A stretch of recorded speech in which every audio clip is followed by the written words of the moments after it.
আপনার মোবাইলটি কেউ হ্যাক করছে কিনা, এমনকি আপনার মোবাইলের ভিতরে যা যা আছে সব কিছু অন্য আরেকজন দেখতে আছে কিনা সেটা আপনি কিভাবে চেক করবেন চলুন দেখিয়ে দিই।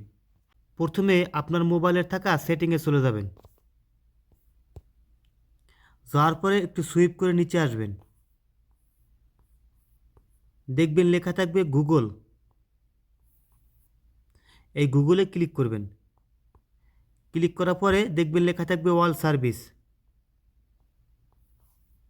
এই অল সার্ভিসে ক্লিক করবেন।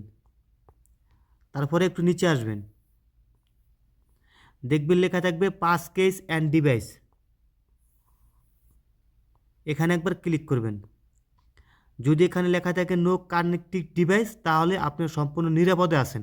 আর যদি এখানে কোনো ডিভাইস কানেকশন দেওয়া থাকে, আপনার মোবাইলটি যদি কেউ হ্যাক করে নিয়ে যায় তাহলে কিন্তু এখানে শো করবে, এখান থেকে আপনি রিমুভ করে দিতে পারবেন। ঠিক আছে, সবাই ভালো থাকবেন আর ভিডিওটা কিন্তু অবশ্যই একটা লাইক করে দিবেন।